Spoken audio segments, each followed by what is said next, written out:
দর্শক আপনাদের স্বাগত জানাই মাই টিভি অনলাইনের বিশেষ আয়োজনে। আমাদের সাথে আজকে অতিথি হিসেবে রয়েছেন কিংবদন্তি সঙ্গীত শিল্পী খালিদ হাসান মিলুর সুযোগ্য সন্তান এবং গুণী শিল্পী প্রতীক হাসান। কেমন আছেন ভাই? খুব ভালো আছি, কেমন আছেন? আলহামদুলিল্লাহ, আমিও খুব ভালো আছি। প্রথমেই আপনার কাছে জানতে চাই, বর্তমান সময়ে আমরা জানি যে প্রীতম হাসান তৈরির পিছনে আপনার অবদান অনেক বেশি, কিন্তু শিল্পী প্রতীক হাসান তৈরির পিছনে কার অবদান সব থেকে বেশি? আমার মার অবদান অনেক বেশি। হ্যাঁ, আমার মার অবদানই সবচেয়ে বেশি। আর শিল্পী হওয়ার পিছনে বা শিল্পী হয়ে গড়ে ওঠার পিছনে তো সবচেয়ে বেশি সাপোর্ট যাদের থাকে সেটা হচ্ছে দর্শকদের ভালোবাসা এবং দর্শকদের রিকোয়ারমেন্ট অনুযায়ী আসলে একজন আর্টিস্ট তৈরি হয়, জন্ম হয়।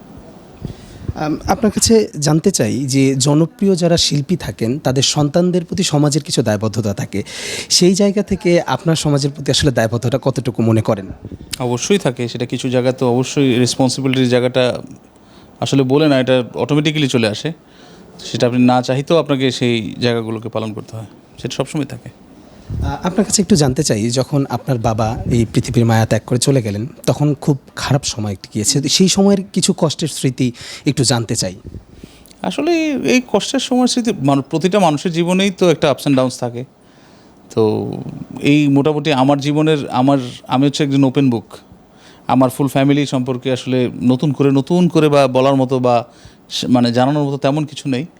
সবাই জানেন যে আসলে একটা প্রতিটা মানুষের জীবনে একটা স্ট্রাগল পিরিয়ড থাকে, বা একটা স্বর্ণযুগ থেকে এসে একটা হঠাৎ করে জীবনে একটা টার্নিং পয়েন্ট আসে।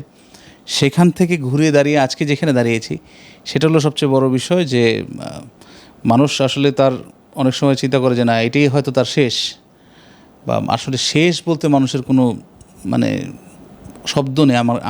আমি মনে করি যেটা আপনি যেখানে বলবেন শেষ, সেখান থেকে হয়তো কারো না কারো শুরু। তো ওই আশাহত হওয়া যাবে না যে আমার জীবনের হয়তো এটাই শেষ দিন, শেষ মুহূর্ত, শেষ আমার জব শেষ, আমার জীবনের কিচ্ছু হবে না, আমার চাকরি নাই, আমার ক্যারিয়ার নাই, সঙ্গীত নাই। আমি অনেককে দেখি যেরকম ফ্রাস্ট্রেটেড হয়ে যেতে খুব অল্প সময়।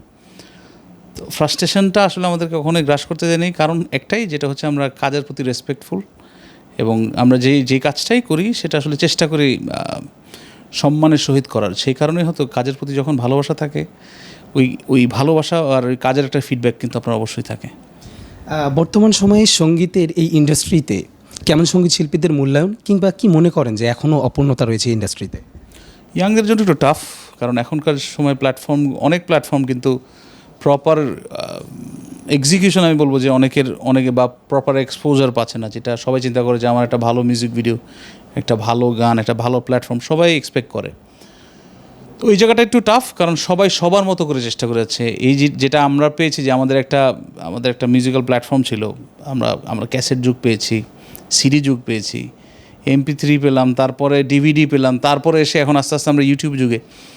এখন হয়েছে কি, মার্কেটটা স্ক্যাটার্ড হয়ে গেছে, অনেক বড় মার্কেট, সারা পৃথিবী জুড়ে একটা মার্কেট। বাট আশার আলো সেটা হচ্ছে যে অনেক অডিয়েন্স পাচ্ছেন, কিন্তু সেখান থেকে সোর্স অফ ইনকামটা আমি বলবো যে একটু লিমিটেশনস আছে মিউজিকের ক্ষেত্রে। আর পেট্রোনাইজিংয়ের জায়গাটা থেকে আমি বলবো যে অনেক বেশি পেট্রন করতে হবে ইয়াং আপকামিং যারা আছে, বা যারা আসছে, যারা মিউজিকটাকে ক্যারিয়ার হিসেবে গ্রহণ করবে, তাদের অবশ্যই সেই জায়গাটা দরকার যে ভালো গায়ককে বা ভালো শিল্পীদেরকে সমাজের সেই সব জায়গায় নিয়ে তুলে ধরা, যেখানে আসলে তাদেরকে সেখান থেকে তারা সামনের দিকে আগাবে। এবারের ঈদে নতুন কোনো কাজ আসতে যাচ্ছে কিনা? অলরেডি একটা কাজ এসছে, একটা কোম্পানির জন্য আমাদের একটা থিম সং করেছিলাম, সেটা বাংলাদেশ ক্রিকেট বোর্ডের জন্য। গানটার নাম হচ্ছে চারকোনা দুনিয়া, অদিত রহমানের করা। আমার সাথে ছিলেন তারই বোন অদিতি রহমান দোলা এবং বিশাল VXL র্যাপার, এবং খুব সুন্দর একটা সেট করে অনেক বড় আয়োজন করে আসলে গানটা করা। তো ওই গানটাই মোটামুটি এখন চলছে, খেলার মাঝখানে চলছে। সেটাই আসলে ঈদের জন্য এই প্রজেক্টে আরও বেশ কিছু শোজ আছে, সেগুলো নিয়ে ব্যস্ত।